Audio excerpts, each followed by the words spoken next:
Welcome to New Filmmakers Los Angeles in partnership with Movie Maker magazine. I'm here with Marlene Emilia Rios to talk about her film Lucia and Nicole. Let's take a look at a clip.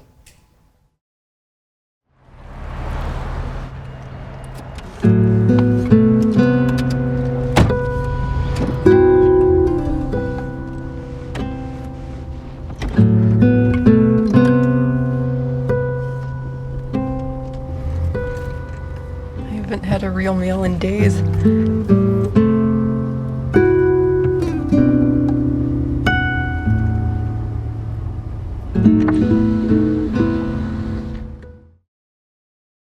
Marlene, welcome. Hi. Thank you for being here with us today. So tell me, what was the inspiration for your story? So the inspiration for my story actually came from watching a lot of like romance films. I grew up seeing films like Pride and Prejudice and A Walk in the Clouds, and they were these very like beautiful, like grand stories that like had their dark moments, but were more about like what you could aspire to with a romance. And I realized that that was like that there was a lot of like hetero representation in that, but we didn't really have that for like the queer community. So I wanted to create something that lived in that legacy and built on that for the queer community. Wonderful. So given the fact that you like these films like A Walk in the Clouds and the romances, how did you approach, bringing that same feel to your short film? Yeah, one thing that I really noticed about like those kinds of films, especially like A Walk in the Clouds, I think, is that they have like these really like brutal, intense kind of like ugly backstories happening in the background, and then the front of it is very much about like the characters falling in love with each other and dealing with that. And it's kind of two narratives that are like woven into one and told in a really like beautiful way that doesn't like necessarily look away from the hardship, but also doesn't like sit there and like pick at the scabs. So I wanted to have a really similar approach. I knew that I wanted to show that like Nicole had been rejected after coming out and was living on the streets, and that's a very ugly thing, but I wanted the rest of the story to then be about, her finding her place now with her childhood friends, family, and then what that means for all of them. I really love that about it too, the fact that it started, their journey with the friendship and how finding themselves again, in this new place. Yeah, for sure. Yeah. I think it's kind of a common experience for a lot of like queer youth too, to kind of like have that feeling of like, is this a friendship or is this a little bit more? So I did want to play with that for sure. And talk about your the production process. Where did you shoot the film, and how long did it take you to shoot?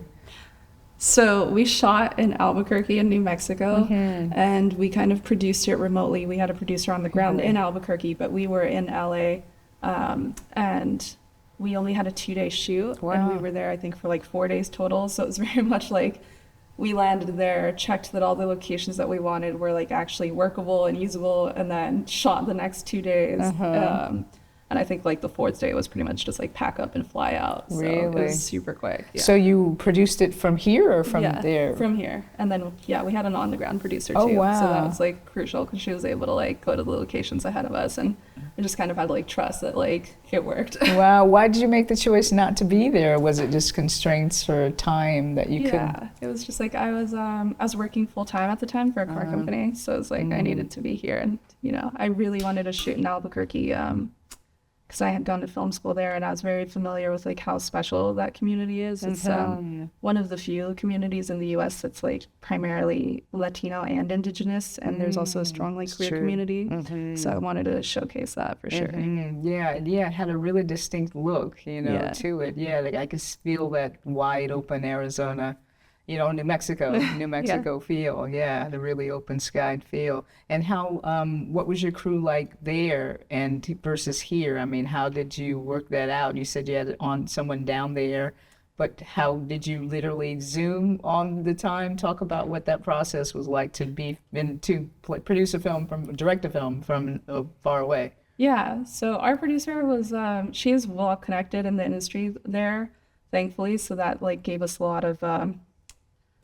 of freedom to find crew that was like really talented. And also New Mexico film communities were very tight knit, so everyone kind of knows each other. And going back to that was it was easy to find crew also because we were on we shot during the SAG strike. So a lot of people were already kind of like out of work and looking for the next thing. And I was very committed to paying everybody that worked on the film, which was like that, you know, sometimes with indie film, you're not able to do that with indie shorts, especially. So this was like a nice, like, hey, we want to pay you to work on this project. It's going to be short. It's going to be kind of a love letter to New Mexico. And also it's a queer film. And if you're into that, like, that'd be really cool. We know the rate isn't like great, but like this is a passion project for us. And we hope that it is for you too, that you're also feel invested in it. So that was kind of like the process, like remotely, just kind of like emailing the crew, you know, very sweet, like, hey, are you down to do this? I know you're getting paid, but like you don't have to do it, kind of thing. And that's the great thing about, you know, the family nature of crew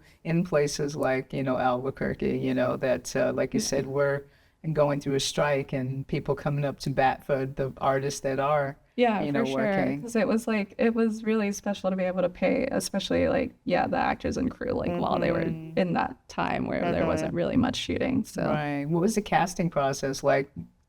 It was a little bit like a hodgepodge of like things, because we put out a casting call with the New Mexico Film Office. We put out a casting call like on different like Facebook groups, emailed to like different connections that we had, trying to get like different actors. The easiest ones were, of course, like the teenage actors that are in the film. We found Emmanuel, the dad in the film, quite easily. And then it was hard finding like an appropriate aged mom, Latina mom, to be in the film.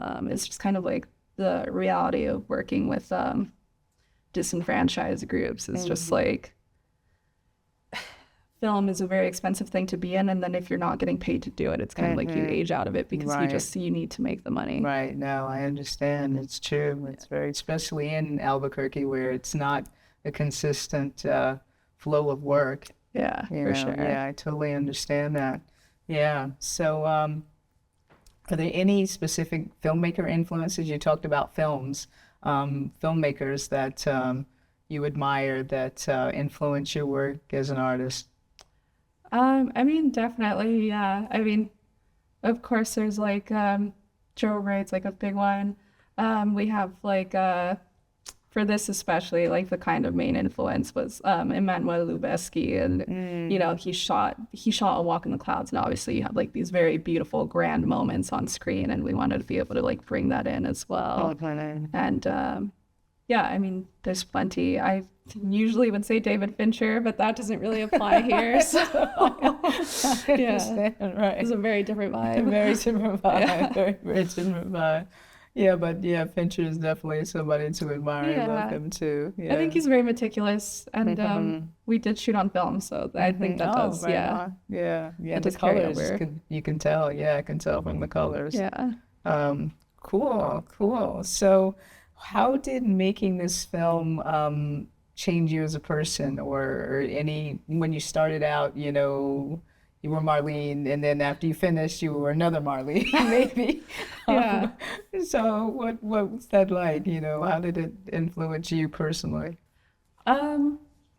It's interesting because it's a romance film, and I feel like making it was kind of like the same as like entering a relationship. And I've spoken about this before, but it's very much like you go in with this like fantasy of like what it's gonna be and like the perfect vision of it, and then you arrive on set and realize that, you know, it's still like you coming into it, and what you bring with it is gonna shape it, and also what the crew brings into it is gonna shape it. And it was also just like a practice in vulnerability. So the crew, I pretty much like met them all on the day, and immediately kind of had to get them together to get them on the same page and be like, hey, this is the story. This is why I think it's important to me. I hope it's important to you guys. I know that we're going to be like running around for like 2 days, and it's going to be hard. And we're in the middle of August in Albuquerque when it's like really hot. Oh my God. So like, thank you guys for being down, and hopefully like you don't hate me too much after this.